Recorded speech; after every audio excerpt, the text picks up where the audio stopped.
Masu mu Assalamu alaikum. Abin lale da sake kasancewa da mu a cikin wani sabon shirin na amsoshin tambayoyinku. Shin menene bambancin tsarin mulkin shugaban ƙasa da na firaminista? Mai tambaya dai shine Malami Kura, garin Sarkin Noma, jihar Yoben, Najeriya.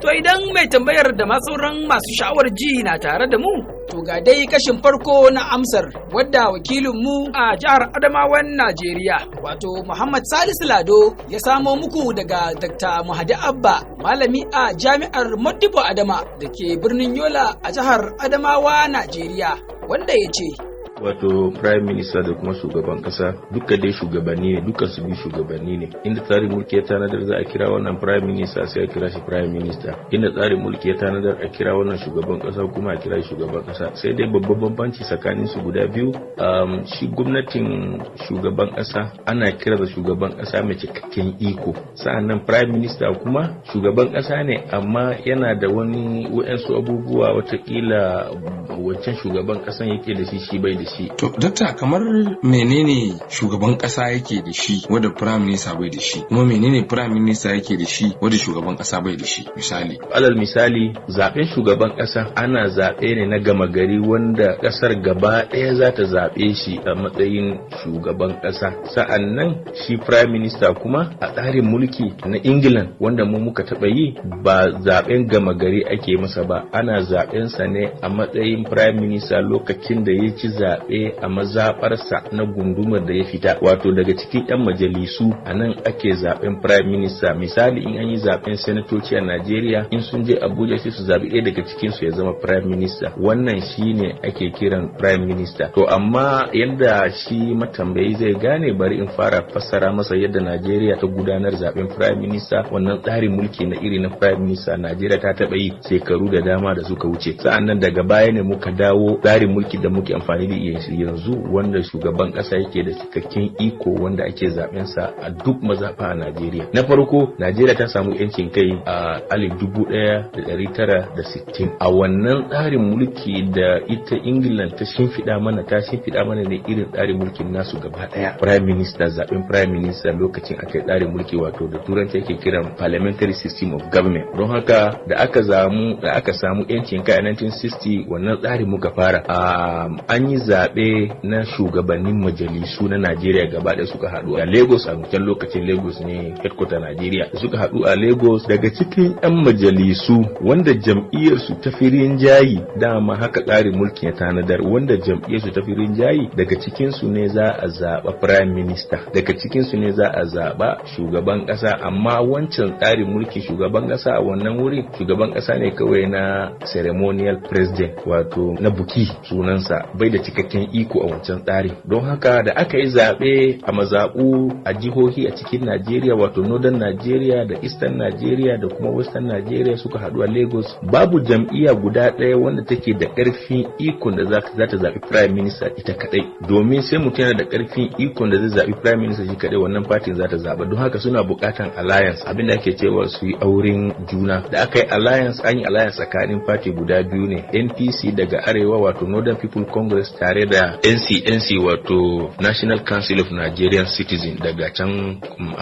South East Nigeria, under leadership of Dr. Nnamdi Azikiwe. Su suka yarda suka yi aure tsakanin wannan party guda biyu. Daga cikin su sai aka zabi prime minister wanda mafi karfi kenan, wanda yake da karfin iko na gwamnati. Aka zabi sa Abubakar Tafawa Balewa ya zama na farkon prime minister a tarihin Najeriya, wanda kuma ba sake yi ba zuwa yanzu. Sa'annan aka zabi shugaban kasa. Har a wancan tsarin ma akwai shugaban kasa, amma shugaban kasan bai da cikakken iko. Shugaban kasa ne na jeka na yi ka, wanda da turanci ake kiransa ceremonial president. A wannan lokacin sai aka zabi Dr. Nnamdi Azikiwe, shine ya zama shugaban kasar Najeriya, amma na buki ne ake kiransa. In akwai bukukuwa a Najeriya, shine zai jagoranci bukukuwa kamar yaya, wani irin buki? Irin bukin rantsar da shugaban kasa, prime minister kenan, shine zai jagoranci rantsar da su. Haka kuma in an yi baki daga waje, irin su ambassadors da dai manyan baki da za a yi daga kasan waje shine zai je ya karbe su daga iyafu da kawo su cikin gari ya kawo su wurin gwamnati.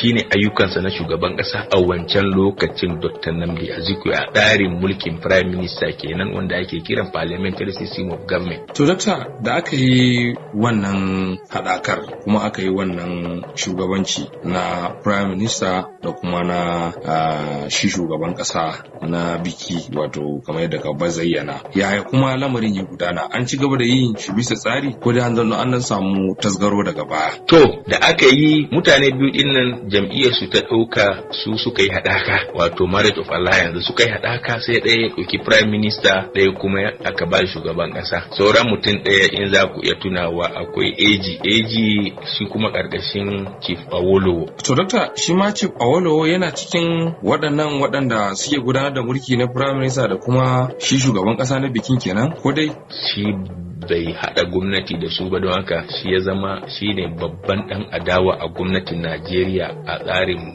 mulkin na First Republic a karkashin jam'iyyar nashi na AG. To wannan tsarin mulkin illarsa ɗaya ne, za ku zabi prime minister a yau, gobe in an gaji da shi za a iya sallamansa. To Dokta, in an gaji da shi za a iya sallamansa kuma ko me yasa? Ko dai haka tsarin yake? Domin ba zaben gama gari aka masa ba, zaɓe ne wanda 'yan majalisu a Lagos suka zaɓe shi, duk ran da suka ce sun ishe shi kuma za su cire shi su sake zaben wani daga tsakanin su kawai, ba za su nemi ko shugaban kasan ma bara a nemi a ji bakinsa ba. In dai jam'iyyar ta samu matsala a cikinta, in jam'iyyar ta samu matsala a ciki, aka samu rarrabuwar kawuna tsakanin 'ya'yan jam'iyyar wannan inda prime minister yake, wa'ansu suka ce ba sa son shi, daga ran da suka ce ba sa son shi ko kuma a wannan lokacin da suka ce ba sa son shi, za su iya su je su nemi wani 'yan jam'iyya su haɗa kai, sun haɗa kai za su kore shi, za a cire prime minister. Yanzu hakan kana ga akwai wata mamora ko wani annashuwa ko wani jin daɗi haka? In jam'iyyar nan ta ci gaba da cin zaɓe a Najeriya ko kuma ko ina ake yi, kuma mutumin prime minister nan yana cin zaɓe a mazaɓarsa, wato gundumar da ya fita daga jihar da ya fita, zai iya yin shekara 30 yana prime minister, ba wanda zai iya cire shi, domin tsarin mulkin ya tanadar prime minister zaɓensa za a yi a majalisa, duk lokacin da fatinsa ya ci zaɓe zai iya zama prime minister. Don haka babu tsarin dokan da ya ce zai shekara 4 ya tafi ko shekara 3 ya tafi ko shekara 8 ya tafi. A'a, zai iya yin wata 1 a cire shi, sati 2 a cire shi, in fa ko awa 1 ma zai iya yi a ce an gaji da shi a cire shi. To kaga wannan akwai masifa a ciki. So wannan shine tsarin mulki na prime minister wanda Najeriya ta taɓa yi shekaru da dama da suka wuce, da aka samu aka sojoji suka shigo cikin mulki suka kakkashe wayannan mutanen da na kirga muku, irin su Tafawa Balewa, Ahmadu Bello, Kisa Akintola da sauran manyan sojojin Najeriya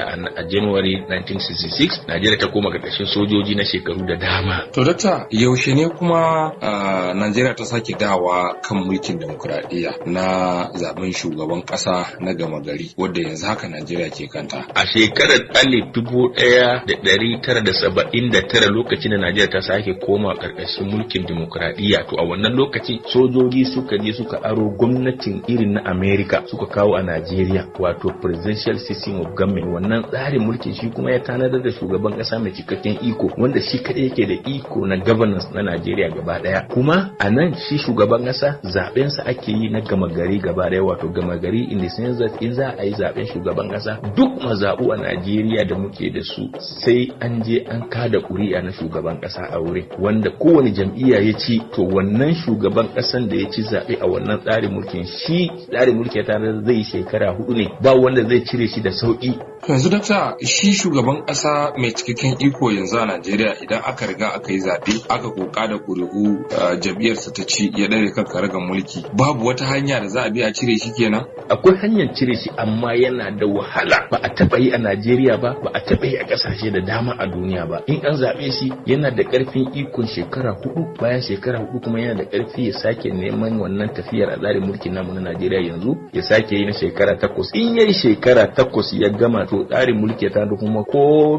duk Najeriya ba wani wanda yake da gata irinsa, ba zai sake komawa wannan kujeran ba. To kaga nan bambancin, a wancan zai iya shekaru da dama mutane suna da bukatansa, a nan kuma ko shi kadai ake bukata a Najeriya, in ya shekara 8 ya kare ba zai koma ba. Wannan shi tsarin mulkin da ake kira presidential, amma wannan shugaban kasan fa kamar yadda na ga muku, shi mai cikakken iko ne.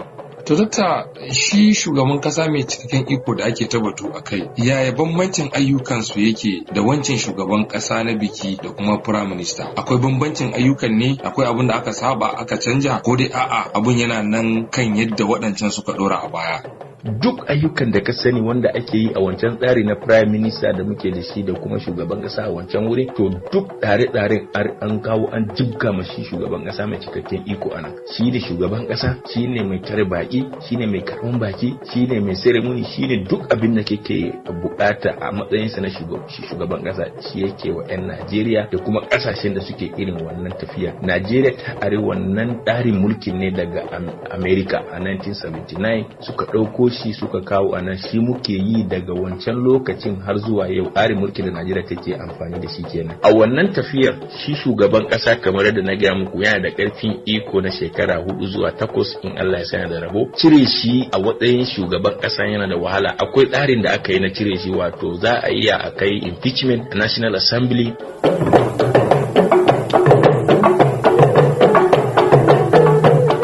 Sai kuma wani lokacin na gaba inda za ku ji mu ɗauke da waɗansu sabbin amsoshin.